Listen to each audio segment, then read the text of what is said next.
शांति। आज बाबा के 12 तारीख के महावाक्य हैं। आज बाबा ने कहा, मीठे बच्चे, अभी तुम्हें पवित्र जीव आत्मा बनना है। इस समय कोई पवित्र जीव आत्मा नहीं है, इसलिए अपने को महात्मा भी नहीं कहला सकते। बाबा क्या कह रहे हैं कि महात्मा माना महान आत्मा, लेकिन इस कलयुगी दुनिया में कोई भी पवित्र नहीं है, इसलिए अपने को महात्मा भी नहीं कहला सकते। फिर बाबा ने प्रश्न पूछा, सतयुगी राजाई का इनाम किन बच्चों को प्राप्त होता है? सतयुग का राजाई इनाम किनको प्राप्त होगा? बाबा कहते हैं, जो श्रीमत पर याद की रेस में नंबर 1 जाते हैं, उन्हें ही राजाई का इनाम मिलता है। तीखी रेस होगी तो रजिस्टर में नाम अच्छा होगा और इनाम के अधिकारी बनेंगे। तुम बच्चे दूरांदेशी बन बड़ी दूर की रेस करते हो। 1 सेकंड में निशान तक अर्थात परम धाम तक पहुंच वापस लौट कर आते हो। तुम्हारी बुद्धि में है, पहले हम मुक्ति में जाएंगे, फिर जीवन मुक्ति में आएंगे। तुम्हारे जैसी रेस और कोई कर नहीं सकता। कितनी अच्छी बात बाबा ने कही। हमारी रेस कौन सी है? बुद्धि की रेस। तो बाबा कहते तुम्हारे जैसे रेस कोई और कर नहीं सकता। गीत है, आखिर वह दिन आया आज। ओम शांति। यह कौन जानते हैं कि आखिर वह दिन आया आज? बच्चे जानते हैं, आखिर वह दिन आया आज जो हम बाप के सन्मुख हुए हैं। आत्मा कहती है इस शरीर द्वारा, अभी तुम बैठे हो, जानते हो हम आत्माएं अभी परम पिता परमात्मा के सन्मुख बैठे हैं। बरोबर 5000 वर्ष पहले भी हम आत्माएं यानी जीव की आत्माएं परमात्मा से सन्मुख मिली थी। अब बाबा स्मृति दिला रहे हैं कि हम आत्माएं शिव बाबा से 5000 वर्ष पहले भी सन्मुख मिली थी। आत्मा कहती है मेरा यह शरीर है। शरीर नहीं कहेगा कि मेरी यह आत्मा है। हम आत्माओं का बाप आखिर आज आया है, आना भी जरूर है। भक्ति के बाद ज्ञान देने लिए, ज्ञान से सद्गति करने आखिर आया है। सद्गति दाता शिव बाबा हम सब आत्माओं की ज्ञान से सद्गति करने के लिए आया है। यह सारी दुनिया नहीं जानती, सारी दुनिया के सन्मुख हो भी नहीं सकेंगे। तुम जानते हो, क्या जानते हो? कि बाप हम बच्चों को यह पढ़ाई पढ़ाते हैं। तुम बच्चों को भी नंबरवार पुरुषार्थ अनुसार निश्चय है।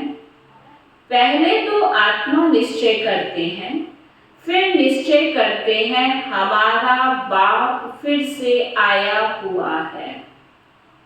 तुम समझते होंगे ऐसे सब निश्चय करते हैं, परंतु ऐसे भी नहीं है।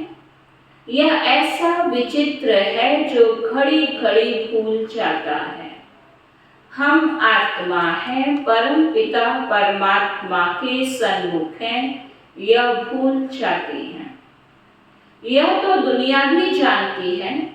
पतित जीव आत्माओं को पावन बनाने परम पिता परमात्मा आते हैं। जीव आत्माएं आत्माओं को पवित्र बनाने नहीं आती। सभी जीव आत्माएं हैं, परम पिता परमात्मा एक ही है, उनको जीव नहीं कहेंगे। क्यों? क्योंकि बाबा कहते उनको कोई स्थूल सूक्ष्म शरीर नहीं है। यह बाप बैठ समझाते हैं। तुम जो भी नामधारी देखते हो, ब्रह्मा विष्णु शंकर का चित्र देखते हो, वे सूक्ष्म वतन में रहते हैं। वह भी सूक्ष्म जीव आत्मा ठहरे। यह बड़ी समझने की बातें हैं। मनुष्य तो, बाबा पक्का करा रहे, मनुष्य तो भल कहते हैं फलाना महात्मा है, परंतु पतित दुनिया में महात्मा आ कहां से सकते? यहां कोई सुप्रीम पावन हो ना सके। हाँ, वह सुप्रीम बाप पावन बनाकर गए हैं। सतयुग आदि में देवी देवता थे। यह तो जरूर समझेंगे कि पवित्र आत्माएं थी, अभी पतित जीव आत्माएं हैं। पावन जीव आत्माएं भी थी, बरोबर। सतयुग आदि से सृष्टि पर पवित्र जीव आत्माएं थी, उन्हों को महान आत्मा कहेंगे। बाप समझाते हैं, पतित दुनिया में कोई भी महान आत्मा हो नहीं सकते। सब पतित जीव आत्माएं हैं। पतित जीव आत्मा जरूर औरों को भी पतित ही बनाएगी। वहां है पवित्र जीव आत्माएं, तो क्या करेंगे?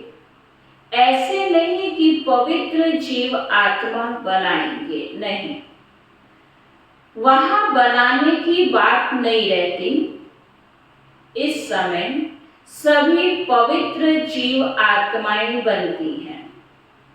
वहां तो है ही सब पावन। इतना पावन बनाने वाला कौन? बाबा पक्का पूछ रहे हैं कि इतनी आत्मा जो पतित बन गई, उन सबको पावन बनाने वाला कौन? बाप बैठ समझाते हैं, तुम जब देवी देवता धर्म के थे तो पावन थे, यहाँ आकर पतित बने हो। यह है ही पाप जीव आत्माओं की दुनिया। अक्षर बिल्कुल क्लियर समझाना है।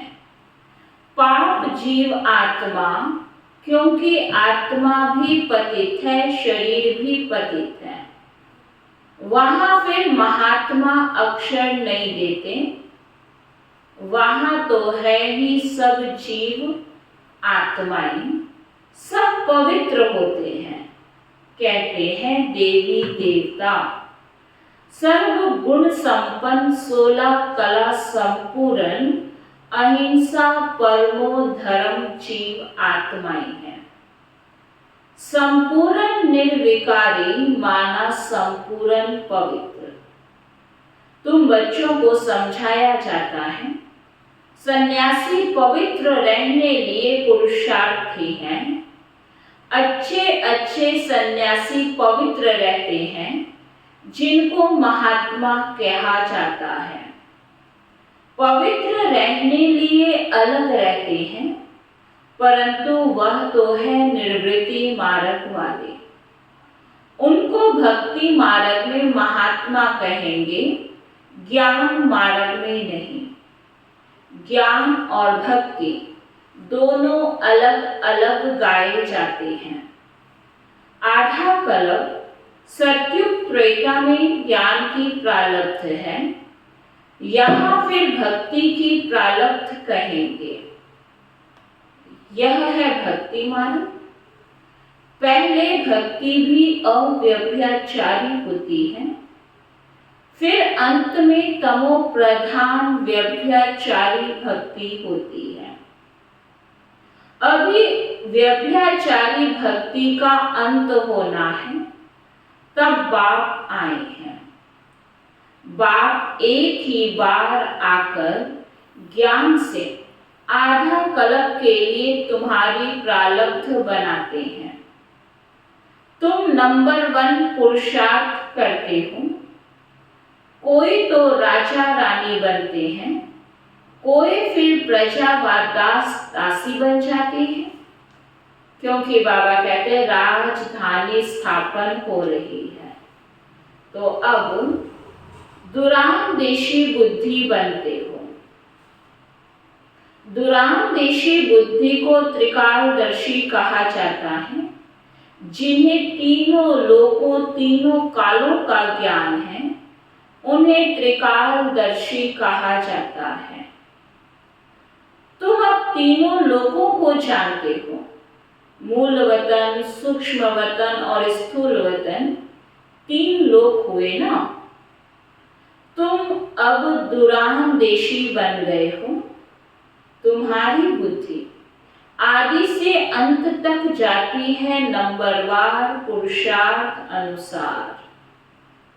कोई कमजोर होते हैं जो रेस में पीछे रह जाते हैं। यह तो बहुत बड़ी दूरांदेशी रेस है। आत्माओं की रेस कभी सुनी नहीं होगी। तुम आत्माएं जानती हो, हम स्टूडेंट हैं, हमारी ये रेस है। फलाने निशान तक पहुंचकर फिर लौटना है। तुम आत्माओं को बाबा कहते ये जो रेस है यह बड़ी दूर की रेस है। बुद्धि जानती है हम वास्तव में वहां के रहने वाले हैं। 1 सेकंड में हम वहां पहुंच जाएंगे, जीवन मुक्त बन जाएंगे। हम असुर परम धाम के निवासी हैं। यथार्थ रीति बुद्धि जानती है हम परम धाम जाएंगे फिर आएंगे। जैसे रेस में निशान तक पहुंचकर फिर लौटते हैं, हम भी बाबा के पास जाएंगे फिर आएंगे। अब आत्माएं रेस सीख रही हैं। तुम सब कहते हो मन मना भव।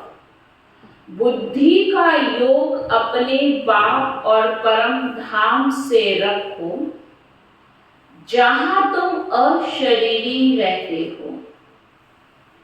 यह सिर्फ तुम्हारी बुद्धि में ही यथार्थ रीति है। तीनों कालों तीनों लोकों की नॉलेज तुम्हारी बुद्धि में है। 84 जन्मों का ज्ञान और कोई में हो नहीं सकता। तुम जानते हो हमको इस छीछी दुनिया से, छीछी शरीर से मुक्त होकर जाना है। हम जा रहे हैं। बाप रोज यह रेस सिखलाते हैं। तुम्हारी रेस अविनाशी है। बाप को जितना जास्ती याद करेंगे उतना तुम्हारा रजिस्टर में नाम अच्छा रहेगा। कहेंगे इनकी बुद्धि की यात्रा बहुत तीखी है, याद से ही विक्रम विनाश होंगे। याद नहीं करते हैं तो विक्रम विनाश ना होने के कारण पिछाड़ी में रह जाते हैं। प्रजा व दास दासी बनना यह कोई प्राइस नहीं है ना। हम सोचे सतयुग में तो चले जाएंगे, चाहे बाबा जो भी पद देना चाहे दे दे। तो बाबा कहते यह कोई प्राइस नहीं है। नर से नारायण, नारी से लक्ष्मी बनना, इसको इनाम कहा जाता है। बाप राजाई का इनाम देते हैं। अगर उनकी मत पर चल दौड़ी लगाई तो कोई तो 2 कदम भी दौड़ी नहीं लगाते हैं। अगर प्रजा वाले होंगे तो बिल्कुल कम दर्जा पा लेंगे। यहाँ रहने वाले भी होंगे तो भी राजाई में बहुत कम पद पाएंगे। तुम्हारी कितनी विशाल बुद्धि हुई है। अब बेंगलोर मद्रास के बच्चे बैठे हैं, उन्हों को फिर मद्रासी भाषा में कोई बैठ समझाए। हमारी भाषा तो हिंदी है, कल पहले भी ऐसे समझाया होगा। कहेंगे भगवान सब भाषाएं क्यों नहीं जानते, परंतु ड्रामा में है नहीं। ड्रामा में होता तो मैं सब भाषाओं में भाषण करता। समझो, भिन्न भिन्न भाषाओं वाले बैठे हो तो क्या हम सब भाषाओं में बैठ बोलूंगा क्या? यह तो हो नहीं सकता। एक दो को भी कहां तक सुनाएंगे? घमासान हो जाए तो समझाना चाहिए। बाबा ने कल पहले जिस भाषा में समझाया था उसी भाषा में ही समझाते हैं, इसलिए हिंदी का जोर है। अंग्रेजी भी जरूरी है क्योंकि इन्हों का कनेक्शन अंग्रेजों से जास्ती है। रशिया, अमेरिका आदि की भाषा अपनी अपनी है एक ही धर्म वाले क्रिश्चियन, परंतु भाषाएं बहुत हैं। यहाँ भी है सब भारतवासी आदि सनातन देवी देवता धर्म वाले, परंतु बाबा कहते अपने धर्म को भूल गए हैं। भाषाएं कितनी हो गई है, सब मिक्सचर है। जिसकी जो भाषा है उसमें फिर उनको सुनाना है। इसमें भी बड़ा होशियार चाहिए जो समझकर और समझाए, साथ ही ऐसा साथ लाना चाहिए जो एक्यूरेट समझा सके। यह है सबसे बड़ा चैतन्य तीर्थ। वह सब है जड़ तीर्थ। साधु संत महात्मा सब वहां जाते हैं, बहुत दूर दूर जाते हैं। जो भारत को पावन बनाकर गए हैं उन्हों के मंदिर में जाते हैं। यह भी समझने की बातें हैं ना। बाप कहते हैं झाड़ की ताड़ टालियां पत्ते, उसका विस्तार कितना समझाएं। तुम तो समझ गए हो, यह छोटे छोटे टाल टालियां हैं। टाली के भी कितने पत्ते होंगे?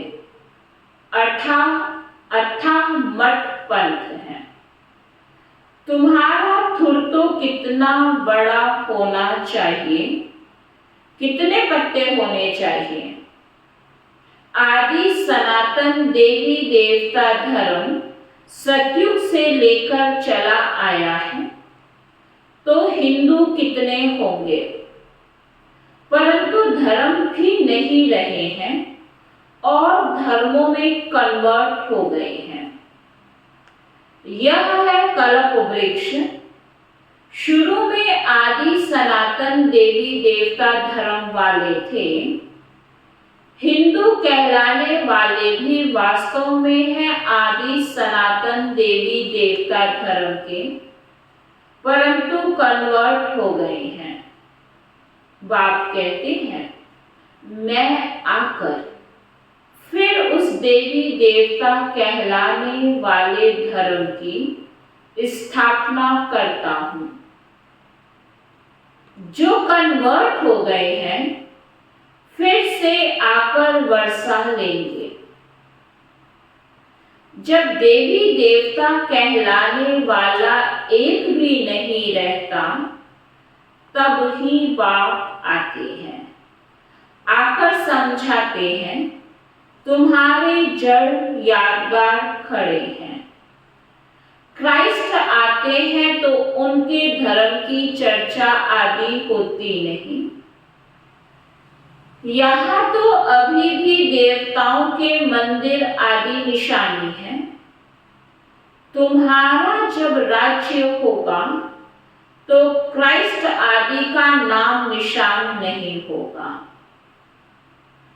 यहाँ तो सभी का नाम निशान है। तुम जानते हो क्राइस्ट कब आया, क्रिश्चियन धर्म कैसे स्थापन हुआ, क्राइस्ट अब किस शरीर में होगा? जरूर पतित शरीर में ही होगा। खुद तो पावन था ना। तुम बच्चों की बुद्धि में सारा ज्ञान है। तुमको दूरांदेशी बनाया है। हम आत्माएं कहाँ रहती हैं, कहाँ से आती हैं, यह किसको भी पता नहीं है। रहने के स्थान को परमात्मा मान लिया है। वास्तव में आत्मा झूठी बनने से काया भी झूठी बन जाती है। साधु लोग कह देते झूठी माया झूठी काया, बाकी आत्मा तो निर्लेप है। अपने मतलब की बात कह देते हैं। ऐसे क्यों नहीं कहते झूठी आत्मा की काया। काया को ही कोई पर माना अर्थी पर बिठाते हैं। आत्मा को तो अर्थी पर नहीं बिठाते। बाबा कहते अर्थी पर किसको बिठाएंगे? शरीर को बिठाया जाता है ना। आत्मा ने तो एक काया को छोड़ जाकर दूसरा काया में प्रवेश किया। यह सब समझ की बात है। कोई भी साधु संत आदि को तुम समझा सकते हो? यहाँ पतित दुनिया में कोई भी महात्मा नहीं है। महान आत्माओं को पावन आत्मा कहा जाता है। तो शरीर भी पावन चाहिए। यह है ही आयरन एज्ड, परंतु कन्या जब तक विकारी नहीं बन, बाबा कहते हैं कन्या जब तक विकारी नहीं बनती तब तक वह गाय पूजी जाती है। पवित्रता के लिए ही पुकारते हैं। क्या कहते हैं? आकर के हमको पावन पवित्र बनाओ। जबकि पुकारते रहते हैं तो तुम उनको महान आत्मा कैसे मान सकते हो? महात्मा तो कोई है नहीं। यह है विचित्र परम पिता परमात्मा। तुम जानते हो हम जो पावन जीव आत्माएं देवी देवता थीं, अभी पतित बन गई हैं, धर्म भ्रष्ट है। क्रिश्चियन लोग अपने धर्म को जानते हैं, झट कहेंगे हम क्रिश्चियन हैं। तुम ऊंच धर्म वाले अपने धर्म को भूल गए हो। भूल जाने से धर्म भ्रष्ट कर्म भ्रष्ट बन पड़े हो। तुम श्रेष्ठाचारी थे, अब रावण ने भ्रष्टाचारी कर दिया है। यह अर्थ भी तुम समझ सकते हो। तुम बच्चे अभी अपनी भविष्य ऊंच तकदीर बनाने के लिए धारणा कर रहे हो। श्रीमत का उल्लंघन करने से तकदीर को लकीर लग जाती है। यह भी भूल जाते हैं कि श्रीमत देने वाला बाप है। हम यही भूल जाते हैं, तभी तो श्रीमत को फॉलो अप नहीं कर पाते। तो आखिर वह दिन आया आज, यह तुम जानते हो। सभी एक्यूरेट नहीं जानते, अंत में जानेंगे। जब पूरे समझ जाएंगे। अभी तो घड़ी घड़ी भूल जाते हैं, मुश्किल कोई सच बतलाते हैं, झूठ बोलने में देरी नहीं करते हैं। माया अच्छे अच्छे रुस्तम बच्चों को थप्पड़ लगा देती है। बात तो सब जानते हैं, बतलाते हैं, तुम भूल करते हो, बड़े डिसर्विस करते हो। अच्छा, मीठे मीठे सिकी लगे बच्चों प्रति माता पिता बाप दादा का याद प्यार और गुड मॉर्निंग। रूहानी बाप की रूहानी बच्चों को नमस्ते। हम सब रूहानी बच्चों की रूहानी बाप दादा को दिल व जान सिक व प्रेम से नमस्ते नमस्ते नमस्ते जी।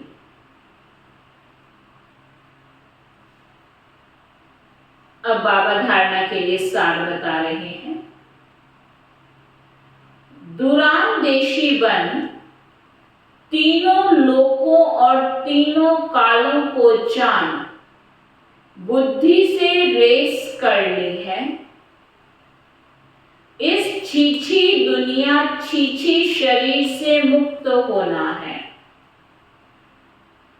झूठ बोलने की आदत को मिटाना है। श्रीमत का उल्लंघन कर डिसर्विस नहीं करनी है। वरदान है, लौकिक वृत्ति दृष्टि का परिवर्तन कर अलौकिकता का अनुभव करने वाले ज्ञानी तू आत्मा भव। आज बाबा क्या कह रहे हैं? लौकिक दृष्टि वृत्ति का हम परिवर्तन करके क्या करें? अलौकिकता का अनुभव करने वाले कौन? ज्ञानी तू आत्मा भव। लौकिक संबंधों में रहते हद के संबंध को ना देख, आत्मा को देखो। आत्मा देखने से या तो खुशी होगी या रहम आएगा। यह आत्मा विचारी परवश है, अज्ञान में है, अनजान है। मैं ज्ञानवान आत्मा हूं, तो उस अनजान आत्मा पर रहम कर अपनी शुभ भावना से बदलकर दिखाऊंगी। अपनी वृत्ति और दृष्टि को बदलना ही अलौकिक जीवन है। जो काम अज्ञानी करते वह आप ज्ञानी तू आत्मा नहीं कर सकते। आपके संग का रंग उन्हें लगना चाहिए।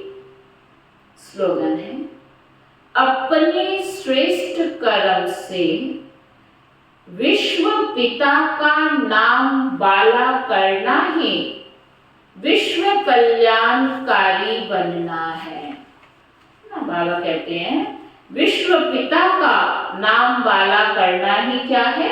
विश्व कल्याणकारी बनना है। ये है बाबा के आज के अव्यक्त इशारे।